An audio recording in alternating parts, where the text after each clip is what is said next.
Joseph Dato, bonjour. Bonjour.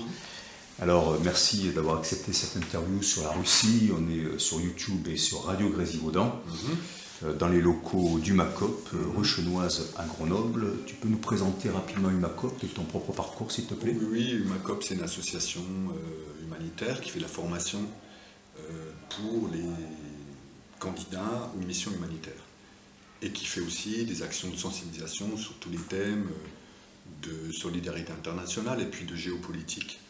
Parce que la solidarité internationale est prise dans les jeux géopolitiques des États et des crises qu'on voit aujourd'hui dans le monde, quoi. Enfin, depuis le début.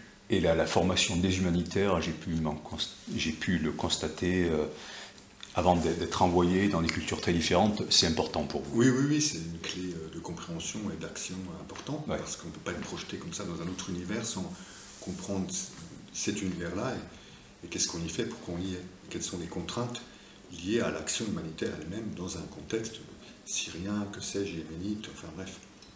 Toi, tu enseignes aujourd'hui à la fac, mais tu as un parcours avec Médecins du Monde, oui. Et puis un parcours universitaire aussi. Oui, tout à fait. J'ai un double parcours, j'ai un parcours un triple même, au départ de linguiste, ensuite de soignant, puis de travailleur humanitaire, et maintenant universitaire. Donc pendant 25 ans, j'ai fait des missions à l'étranger avec Médecins du Monde.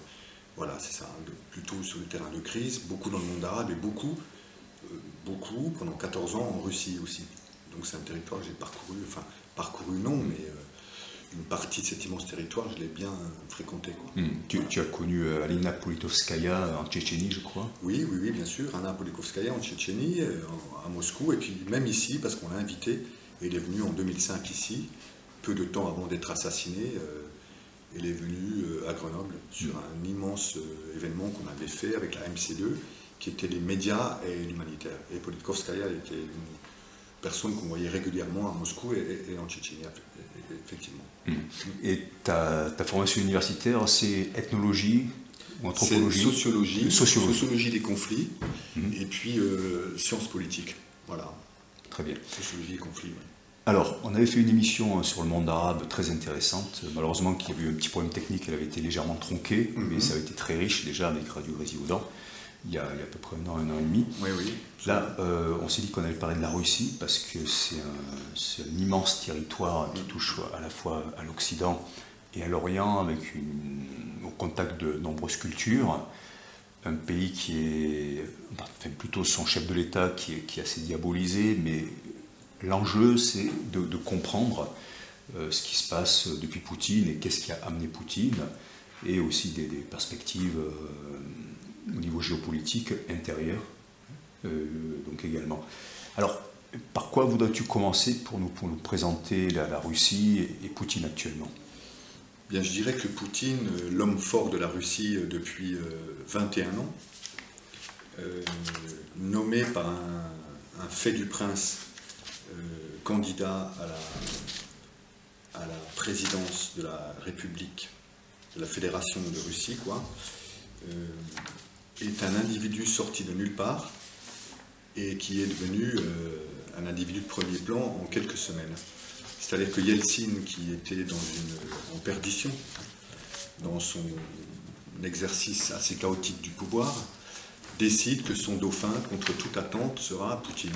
Qui est Poutine? C'est un militaire des services secrets qui, à ce moment-là, est directeur général du KGB, du FSB, c'est-à-dire le KGB, nouvelle formule, c'est-à-dire en gros les services de renseignement russes, devient le dauphin de Yeltsin, devient président de la République de Russie, c'est-à-dire qu'il est élu, et depuis qu'il a été élu en 2000, on est en 2020, il a exercé les premières fonctions toujours, sauf une petite éclipse en 2008, où il avait fortement incité son Premier ministre à devenir président, lui devenant Premier ministre, donc c'était Medvedev, un juriste, un compagnon de route de Poutine qui devient président, et Poutine est Premier ministre, mais c'est lui qui tire les manettes, et là il a fait encore plus fort que les Chinois, si je puis dire, puisqu'il a fait voter une résolution qui l'autorise à se présenter pour le restant de ses jours à la présidence de la Russie. C'est quelqu'un qui se présente aujourd'hui comme au-dessus des partis, même si c'est le parti Russie Unie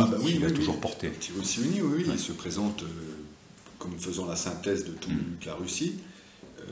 Il a une cote d'estime élevée, même si elle est rabotée, cette cote d'estime. Donc il y a des tensions des partis d'opposition qui sont harcelés par le pouvoir, par le système Poutine, et qui sont vraiment plus que harcelés, ils sont emprisonnés, ils sont malmenés. Enfin, c'est une démocratie extrêmement dirigée, quoi.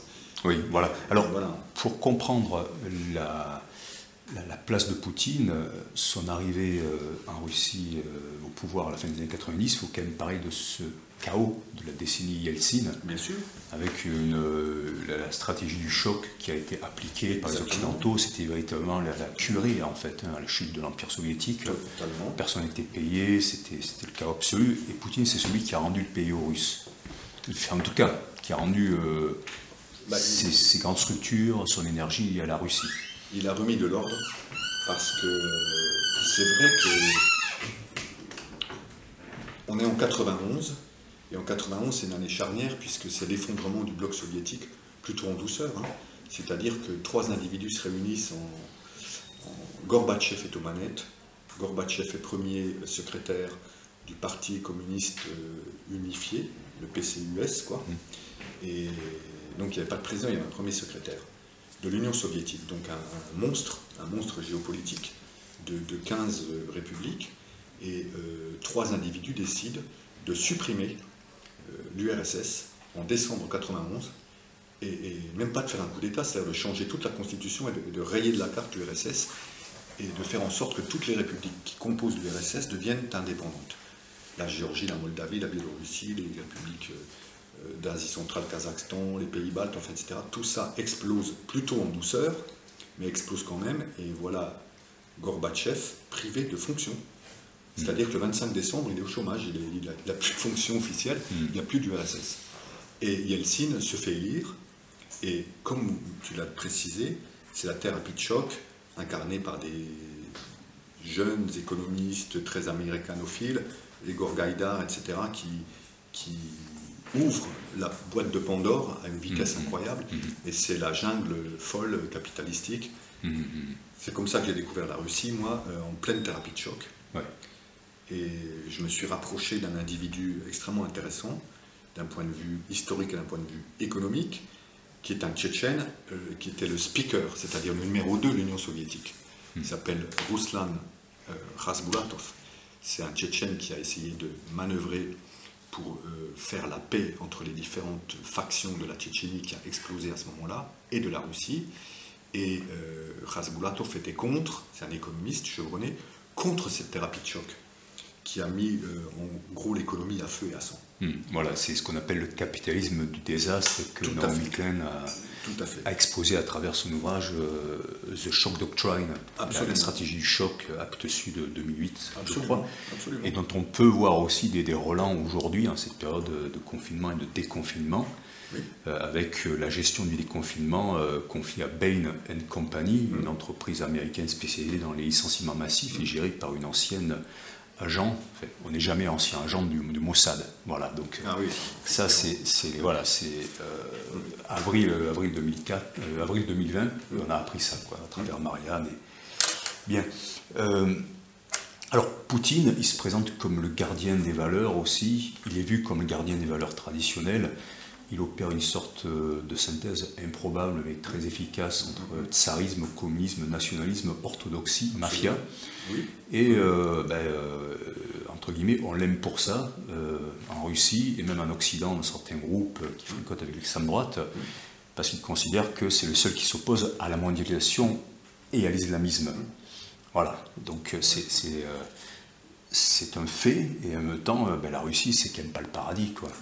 C'est un pays extrêmement corrompu. Oui, tout à fait. Il n'y a pas de liberté d'expression, on risque sa peau. Est-ce que Poutine, c'est pas aussi celui qui, tout en donnant l'impression de servir l'âme slave, est-ce que c'est pas un peu le proxénète aussi de l'âme slave? Est-ce qu'il ne va pas flatter tous les bas penchants des populations, tout en réhabilitant l'hymne soviétique à côté du tsarisme qui était basé presque sur une théocratie? C'est un peu n'importe quoi tout ça. Oui, mais en même temps, on doit être dans la réelle politique parce que la Russie a beaucoup d'ennemis. Moi, ce que je trouve intéressant chez Poutine, on ne parle pas de sympathie, machin, c'est pas ça, d'idéologie, c'est qu'il avance pas masqué. C'est-à-dire qu'on sait à quoi s'en tenir. Exactement. Il fait ce qu'il dit ce qu'il fait. Il ne tourne pas autour du pot. Beaucoup d'exemples dans sa carrière de président le montrent, plutôt d'ailleurs sur les épisodes violents de guerre. Mais la Tchétchénie l'a traité avec une violence inouïe. Alors justement, ça c'est très intéressant. On a parlé du démembrement de la curée des multinationales dans la Russie des années 90, hein, un aspect qui est forcément masqué par les grands journaux, les grands médias, parce qu'eux-mêmes font partie des groupes qui se sont jetés sur la Russie au détriment de son peuple.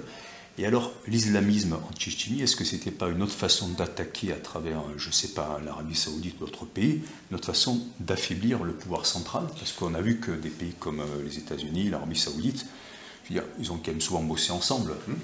Bien sûr, c'est des alliés liés par un pacte d'ailleurs, le pacte de Quincy entre... 1950, non? Même 45.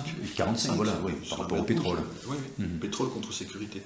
Ce pacte est un pacte qui continue à fonctionner, quel que soit le président américain, dans l'alliance américano-saoudienne. Alors je ne sais pas, moi, le rôle des Américains en Tchétchénie, ça a été l'objet de beaucoup de fantasmes. Moi, j'ai beaucoup parcouru la Tchétchénie.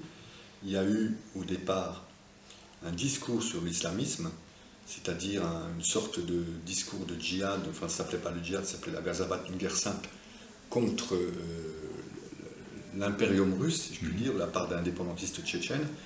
Et la deuxième guerre, qui est arrivée, la première guerre est arrivée en 1994, et la deuxième en 1999.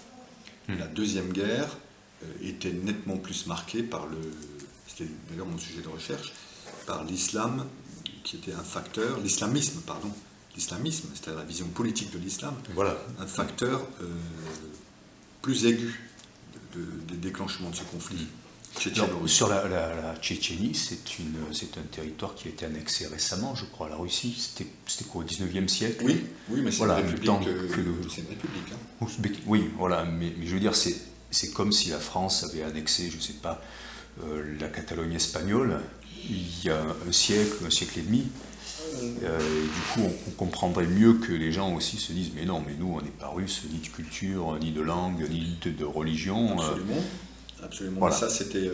oui, absolument, 19e siècle. Mais après, dans la constitution de l'URSS, Staline a joué la carte de façon diabolique de l'ethnicité et des mosaïques, pour en même temps laisser le côté identitaire des républiques, des sujets de la République. Il y en a 85 qui constituent la République fédérative, socialiste, soviétique de Russie. Et il a russifié, il a ethnicisé, il a russifié et il a normalisé par le communisme. Il a mis une chape de plomb pendant 70 ans, donc ça a éteint, enfin avec un couvercle, les revendications, etc. Mais en fait, ça n'a jamais marché, quoi. Oui, comme Tito en Yougoslavie, on avait l'impression que ça marchait, mais ça ne marchait pas parce qu'il y avait des haines historiques qui n'avaient jamais été réglées, quoi. Exactement. Mais les Tchétchènes, c'est un cas à part dans les 7 républiques. République, je dis bien république avec un parlement et un gouvernement. République, il y en a 15 en Russie. Sur les 85 sujets, il y a plusieurs statuts, mais dans ces républiques, les Tchétchènes sont un peu plus irrédentistes que les autres. C'est-à-dire qu'on n'a pas vu de soulèvement en Ossétie, au Kabardino-Balkarie ou d'Aghestan, mais on a vu ça en Tchétchénie. Parce que les Tchétchènes sont une identité particulière, représentent une identité particulière dans le Caucase, une langue, des coutumes spécifiques comme marqueurs sociétaux, la notion de clanisme, qui est de temps en temps convoquée quand il faut. Et puis la question religieuse. Ouais. Voilà. Alors, entre l'islam, entre soufis, les concurrents, oui, c'est important, comme l'Ouzbékistan, effectivement, il y a pas mal d'endroits de l'Asie centrale. Tout à fait. De mélange de culture perse aussi, voilà, c'est souvent très riche. Oui. Il y a eu, alors ethniquement et religieusement, mais on va dire plutôt des guerres de conquérants. La religion, elle est trimballée par ça, elle sert parfois à justifier, mais c'est avant tout des peuples qui veulent en conquérir d'autres. Il y a eu des choses très violentes, je pense au petit-fils de Gengis Khan au XIIIe siècle qui a envahi et pillé toute une partie de la Russie, Kiev, Moscou, avec, voilà, et qui a fondé la zone de la Horde d'Or, Bien sûr. qui a régné pendant 3 siècles. Bien sûr. Ils ont réduit la population en esclavage, il y avait un tribut, donc c'était extrêmement dur. Ça a été un traumatisme qu'il ne faut pas oublier par rapport à l'islam.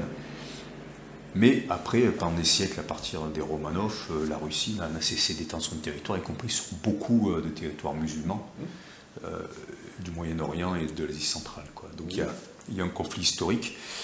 Les Tatars aussi, voilà, qui faisaient partie de ces groupes-là, ça explique peut-être aussi cette volonté sur des siècles de voir qui sera le plus fort Les Tatars, entre les turcophones, les Mongols et puis les Russes orthodoxes, quoi. Tout à fait. Voilà. Alors les Tatars, c'est un cas particulier parce qu'ils sont en Crimée. Alors voilà, on peut parler un peu de la Crimée, après on parlera de l'Ukraine, mais la Crimée... Ils ont une république à eux, le Tatarstan, Kazagne, avec leur spécificité, la langue tatar, enfin ainsi de suite. Donc c'est encore un statut extrêmement particulier. Il y a une mosaïque très complexe dans la Russie, d'ethnicité, au sens soviétique du terme, au sens de revendiquer et d'affirmer l'ethnicité. Dans cette mosaïque très riche, je pense au Daghestan, il y a 14 langues pratiquées, et la 15e qui fait en sorte que tout le monde se comprenne, c'est le russe. Donc il y a 14 langues nationales parlées au Daghestan, et 14 ethnies. Donc voilà. Alors les Tatars, oui, la question c'est la Crimée. Tu voulais venir à la Crimée? Oui, voilà. Qu'est-ce qui s'est passé en Crimée, parce qu'en fait c'est quand même assez dur à travers les médias occidentaux, comme dans la question de l'Ukraine, de savoir vraiment ce que voulait la population. La Crimée a été offerte par Khrouchtchev à l'Ukraine, quand Khrouchtchev était le premier secrétaire. D'accord. Mais les gens n'étaient pas chauds, si je puis dire, de Crimée. Et c'est un territoire qui était russophone et russophile. Il y a eu une guerre très dure entre la Grande-Bretagne. Je crois qu'il y avait la guerre de Crimée, c'était une... Au milieu du XIXe siècle. Oui, c'est ça. Elle a été perdue par la Russie, cette guerre. Oui, absolument. C'était là qu'il y avait une coalition entre la Grande-Bretagne, la France, l'Empire ottoman. Du coup, est-ce que pour Poutine aussi, c'était pas dire on revient, c'est nous finalement qui avons gagné la Crimée contre vous les Occidentaux? La Crimée, c'est une ouverture sur la Méditerranée, c'est-à-dire sur la mer Noire, c'est la presqu'île, Sébastopol, Simferopol, etc. C'est historiquement et symboliquement très russe par rapport à la guerre. Je parle de la Deuxième Guerre, la Grande Guerre patriotique, quoi. Oui. Et la Russie exige d'avoir une fenêtre de tir économique, militaire, etc. Sur l'espace maritime mer Noire. C'est comme ça qu'ils ont aussi annexé l'Abkhazie, qui est une région ni faite ni à faire, si je puis dire, qui faisait partie de la Géorgie et qui maintenant a été annexée par les Russes sur la mer Noire. Donc la Crimée, l'Abkhazie et la Méditerranée sont des priorités vitales pour la Russie. Donc la Crimée, ça tombait bien parce que finalement les gens, après le référendum, étaient d'accord pour rejoindre... Le référendum était en quelle année? En 2015. D'accord. Voilà. Le référendum pour annexer la Crimée. Voilà, à la Russie. Donc ça a créé évidemment des... C'est un référendum qui avait été organisé en Crimée alors? Oui, par qui en fait? Par les Russes, c'est-à-dire par le pouvoir... Par les Russes. Alors que la Crimée est ukrainienne en 2015. Oui, mais le gouverneur est russe, pro-russe, russophone, russophile, etc. Comme tout l'Est de la Crimée d'ailleurs, qui est russophone et assez russophile. Et là, on voit débarquer des gens comme Bernard-Henri Lévy qui s'allient avec des gens d'extrême droite en Ukraine. Voilà. Son agenda, c'est lui-même. Alors, lui-même, mais aussi la Libye, enfin, là dernièrement la Grèce, il s'arroge toutes les causes du monde de façon auto-centrée. En donnant l'impression d'être un grand défenseur de la démocratie, quitte à ce que ce soit le chaos, mais la démocratie dans un sens où on peut faire des affaires. Quoi. On le voit en Libye, on va y venir peut-être sur la question russe en Libye, mais bien sûr. Tu veux dire deux mots tout de suite sur les Russes en Libye? Je pense que la Libye, c'est un territoire qui est utilisé pour être un territoire de nuisance vis-à-vis de l'Europe. Je m'explique. C'est la réponse du berger à la bergère. Si j'essaye d'être clair, je dirais que dans le jeu que mène Poutine, il y a un immense paradoxe. L'affaiblissement interne de la Russie, démographique, économique, social, etc., etc., même si ce pays, bizarrement, a un excédent budgétaire énorme. Donc ça, c'est pas un but, ça c'est la conséquence de choix économiques, politiques de Poutine. C'est le constat que le pays s'affaiblit. Voilà, donc voilà, parce que par rapport aux gens qui disent oui, Poutine aime vraiment son peuple, dans les faits, pas tant que ça. C'est difficile, il y a 60% de base électorale solide, mais il y a quand même des gens qui contestent Poutine. Mais en interne, on peut dire que c'est affaibli, et le coût du pétrole aussi affaibli, puisque le coût du pétrole a chuté, le gaz, etc. D'ailleurs, une des raisons qui a fait chuter l'Empire soviétique, je crois bien, c'est le fait que les Américains ont effondré le prix du pétrole à la fin des années 80. Entre autres, la course aux étoiles, quand on appelle la course aux étoiles, c'est l'espace. Les Russes n'arrivaient plus à suivre, et exactement ce que tu dis, le pétrole. Ok. Et en externe, la montée en puissance phénoménale de la Russie comme acteur de premier plan. On l'a vu sur la Syrie et on le voit sur la Libye. Rappelons-nous le discours à l'ONU en 2015 de Poutine qui dit « Comme l'ONU est incapable de gérer la question syrienne, on va prendre la main. Moi, Poutine, membre permanent du Conseil de sécurité, je n'ai pas besoin de l'ONU. J'ai des accords antiques, ancestraux, avec notre pays, avec la Syrie. Le père de Bachar al-Assad, Hafez al-Assad, avait déjà des deals, bien sûr, les régimes de coopération, exactement. Et là, on est appelé au secours, donc on va aller au secours, et on va gérer le problème. De toute façon, quand tu parlais de la Syrie et de manière générale, le Proche-Orient depuis les printemps arabes et puis avant, le but finalement, c'est pas tellement qu'il y ait la paix, quoi. Quand on voit le but de certains, c'est clairement que le Proche-Orient, que le Moyen-Orient, que les pays musulmans soient un champ de ruines. Oui, ce qui, depuis plusieurs années, c'est une guerre mondiale. Quand on voit le Liban, la Syrie, le Yémen, l'Irak. Et la Libye. Voilà, Non, il y a l'Égypte qui menace champ de ruines, quoi. De rentrer dans le jeu, mais donc il ne faut malheureusement pas compter sur l'ONU. Je ne dis pas qu'ils ont une mauvaise volonté, mais ils ne pèsent pas lourd par rapport aux intérêts américains et israéliens, quoi. Non. Plus le Proche-Orient sera détruit, plus les Israéliens seront en sécurité, quoi. Voilà. Oui, sans prendre parti par rapport au conflit israélo-palestinien, je pense que si on avait laissé faire les Arabes, il n'y aurait pas beaucoup d'Israéliens qui auraient survécu. Mais en même temps, la façon dont les Palestiniens sont traités en Israël, c'est intolérable, quoi. Voilà, c'est un problème. On va faire une pause là, oui. Et puis on revient tout de suite sur la Libye, la politique extérieure de la Russie. Oui, tout à fait.